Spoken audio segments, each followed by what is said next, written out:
Hi everyone FIUGP major ഫിസിക്സിലെ semiconductor ഫിസിക്സിലെ part 2 ആണ് ഇന്ന് നമ്മൾ ഡിസ്കസ് ചെയ്യാൻ വേണ്ടി പോകുന്നത്.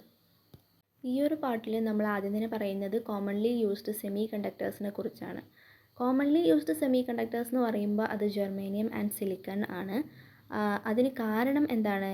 ഇലക്ട്രോണുകളുടെ അവയുടെ വാലൻസ് ബാൻഡിൽ നിന്ന് പുറത്ത് വിടാനുള്ള അവർക്ക് ആവശ്യമായിട്ടുള്ള എനർജി അവിടെ കുറവായതുകൊണ്ടാണ് നമ്മൾ ജെർമേനിയവും സിലിക്കണും കോമൺലി യൂസ്ഡ് സെമി കണ്ടക്ടേഴ്സ് എന്ന് പറയാൻ കാരണം.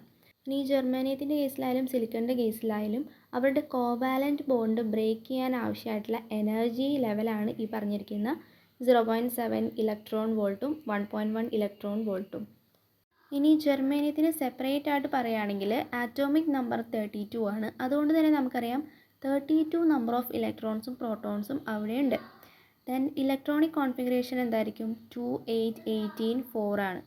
അപ്പോൾ നമുക്കറിയാം അവിടെ 4 വാലൻസ് ഇലക്ട്രോൺസ് ആണ് ഉള്ളത്. And it is a tetravalent element.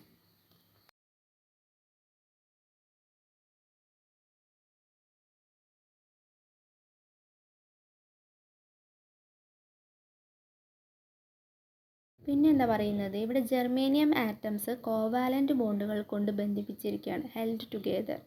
അതുപോലെ തന്നെ എന്താ പറയുന്നത്? ഇത് അറേഞ്ച് ചെയ്തിരിക്കുന്നത് എങ്ങനെയാണ്? ഇതിലെ ആറ്റംസ് അറേഞ്ച് ചെയ്തിരിക്കുന്നത് in an orderly crystalline structure. ഇതാണ് ജെർമേനിയത്തിൻ്റെ ക്രിസ്റ്റൽ സ്ട്രക്ചർ എന്ന് പറയുന്നത്. ഞാൻ ഗൂഗിൾ നോക്കി സമയം കളയാനില്ലാത്തതുകൊണ്ട് നോട്ട്ബുക്കിലത്തെ ഒരു പിക്ക് എടുത്ത് വെച്ചതാണ്. ഇതൊന്നുമില്ല, ജസ്റ്റ് ജെർമേനിയം സെൻറ്ററിൽ, പിന്നെ അവരുടെ 4 ഇലക്ട്രോൺസ് ഇല്ല, വാലൻസ് ഇലക്ട്രോൺസ് തമ്മിൽ ഷെയർ ചെയ്യുന്നതാണ് ഈ ഒരു പിക്കിൽ കാണിക്കുന്നത്. നെക്സ്റ്റ് നമ്മൾ പറയുന്നത് സിലിക്കൺ ആണ്. സിലിക്കണിൻ്റെ ആറ്റോമിക് നമ്പർ വരുന്നത് 14 ആണ്. ഇതിൻ്റെ ഇലക്ട്രോണിക് കോൺഫിഗറേഷൻ എന്ന് പറയുന്നത് 2 8 4 ആയിരിക്കും. അപ്പോൾ നമുക്കറിയാം ഇവിടെയും വാലൻസ് ഇലക്ട്രോൺസ് എന്ന് പറയുന്നത് 4 ആണ്. അതുകൊണ്ട് ഇതും എന്ത് തന്നെയാണ്? ഒരു ടെട്രാവാലൻറ്റ് എലമെൻ്റ് ആണ്. ജെർമേനിയത്തിൻ്റെ സെയിം കാര്യങ്ങൾ തന്നെയാണ് ഇവിടെയും പറയുന്നത്. അതായത് കോവാലൻറ്റ് ബോണ്ടുകൾ കൊണ്ട് ബന്ധിപ്പിച്ചിരിക്കുന്നു. പിന്നെ എന്താ പറഞ്ഞത്? Arranged in an orderly manner. അതുകൊണ്ട് തന്നെ സിലിക്കൺ എന്താണ്? ഒരു ക്രിസ്റ്റലൈൻ സ്ട്രക്ചർ. സിലിക്കണിന് ഒരു ക്രിസ്റ്റലൈൻ സ്ട്രക്ചർ ഉണ്ട് എന്നും കൂടിയാണ് ഇവിടെ പറയുന്നത്. സിലിക്കണിൻ്റെ ക്രിസ്റ്റലൈൻ സ്ട്രക്ചറാണ് കൊടുത്തിരിക്കുന്നത്. ഇത് തന്നെയാണ് ജെർമേനിയത്തിൻ്റെയും നമ്മൾ കണ്ടത്. ആ സിലിക്കൺ നേടിയെടുത്ത് ജെർമേനിയം നേടി എന്ന് മാത്രമേ അവിടെ വ്യത്യാസം വരുന്നുള്ളൂ. ഈ പറയുന്നത് ജെർമേനിയത്തിൻ്റെ എനർജി ബാൻഡ് ഡിസ്ക്രിപ്ഷനെ കുറിച്ചാണ്. ഇവിടെ സെക്കൻഡ് ബാൻഡും തേർഡ് ബാൻഡും വാലൻസ് ബാൻഡും ഷെയ്ഡ് ചെയ്ത് കൊടുത്തിട്ടുണ്ട്. കുറച്ച് ഡിസ്റ്റൻസ് മുകളിലാണ് കണ്ടക്ഷൻ ബാൻഡ് കൊടുത്തിരിക്കുന്നത്. കണ്ടക്ഷൻ ബാൻഡ് നമ്മൾ ഷെയ്ഡ് ചെയ്തിട്ടില്ല. അതിനിടയിലുള്ള ആ ഒരു ഗ്യാപ്പ്, ആ ഒരു എനർജി ഗ്യാപ്പ് എന്ന് പറയുന്നത് 0.7 EV ആണ്. എനർജി ഗ്യാപ്പിനെയാണ് EG എന്ന് റെപ്രസെൻ്റ് ചെയ്ത് വെച്ചിരിക്കുന്നത്. നെക്സ്റ്റ് പറയുന്നത് സിലിക്കൻ്റെയാണ്. ഇവിടെ ജെർമേനിയത്തിനേക്കാളും കുറച്ച് എനർജി ഗ്യാപ്പ് കൂടുതലാണ് എന്നുള്ളത് മാത്രമേ വ്യത്യാസം വരുന്നുള്ളൂ. അതായത് ഇവിടുത്തെ എനർജി ഗ്യാപ്പ് എത്രയാണ്? 1.1 ഇലക്ട്രോൺ വോൾട്ടാണ്. ഇവിടെ പറയുന്നത് ഏകദേശം ഫില്ലായിട്ടുള്ള വാലൻസ് ബാൻഡും വളരെ ചെറിയ എനർജി ഗ്യാപ്പോടെ, അതായത് അപ്രോക്സിമേറ്റ്ലി 1 ഇലക്ട്രോൺ വോൾട്ട്, അവയെ സെപ്പറേറ്റ് ചെയ്യുന്ന എംറ്റി കണ്ടക്ഷൻ ബാൻഡും ഉള്ള ഒരു സബ്സ്റ്റൻസ് ആണ് എന്ത്?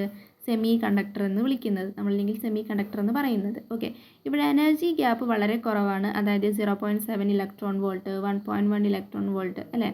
അപ്പോൾ അതുകൊണ്ട് തന്നെ കണ്ടക്ഷൻ ബാൻഡിലേക്ക് എൻ്റർ ചെയ്യാനുള്ള അവരുടെ എനർജി കുറച്ച് മതിയാകും, അല്ലെങ്കിൽ കുറഞ്ഞ എനർജി അവർക്ക് മതി. എന്തിന്?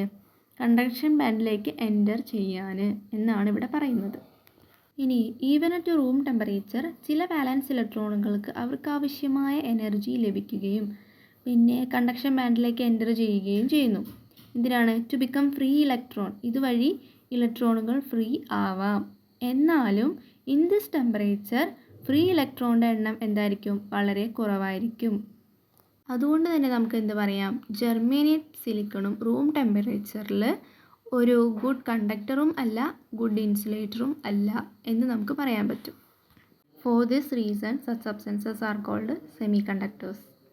ഇനി പറയുന്നത് എഫക്റ്റ് ഓഫ് ടെമ്പറേച്ചർ ഓൺ സെമി കണ്ടക്ടറാണ്. അതായത് ടെമ്പറേച്ചർ വാരിയൻസിനനുസരിച്ച് electrical conductivity of a semiconductor എന്ത് ചെയ്യുന്നുണ്ട്? ചേഞ്ച് ചെയ്യുന്നുണ്ട്. ഇതിൻ്റെ 2 ടൈപ്പ് നമ്മൾ പഠിക്കുന്നുണ്ട്. 2 situations, at absolute 0 and above absolute 0. ഇനി അറ്റ് ആബ്സല്യൂട്ട് 0 ടെമ്പറേച്ചറിൽ എല്ലാ ഇലക്ട്രോൺസും സെമി കണ്ടക്ടർ ആറ്റങ്ങളെ കൊണ്ട് ടൈറ്റ്ലി ഹെൽഡ് ചെയ്തിരിക്കുകയാണ്. ഇന്നർ ഓർബിറ്റ് ഇലക്ട്രോൺസ് ബൗണ്ട് ചെയ്തിരിക്കുന്നു. വാലൻസ് ഇലക്ട്രോണുകൾ ഈ ടെമ്പറേച്ചറിൽ കോവാലൻ്റ് ബോണ്ടിങ്ങിൽ എൻഗേജ്ഡ് ആണ്. ഈ ഒരു ടെമ്പറേച്ചറിൽ കോവാലൻ്റ് ബോണ്ട് വളരെ സ്ട്രോങ് ആണ്. ഫ്രീ ഇലക്ട്രോൺസ് ഇല്ല. ദെയർഫോർ സെമി കണ്ടക്ടർ ക്രിസ്റ്റൽസ് ഒരു പെർഫെക്റ്റ് ഇൻസുലേറ്ററായി ബിഹേവ് ചെയ്യുന്നു.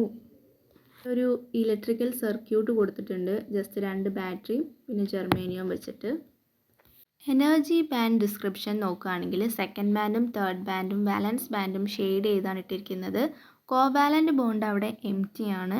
ബിക്കോസ് എന്താണ്, നോ ഫ്രീ ഇലക്ട്രോൺസ് ആണ്. അവിടെ ഫ്രീ ഇലക്ട്രോൺസ് ഇല്ലാത്തത് കൊണ്ടാണ് അതവിടെ ഇങ്ങനെ ബ്ലാങ്ക് ആയിട്ട് ഇട്ടിരിക്കുന്നത്. ഇതാണ് അതിൻ്റെ എനർജി ബാൻഡ് ഡിസ്ക്രിപ്ഷൻ എന്ന് പറയുന്നത്.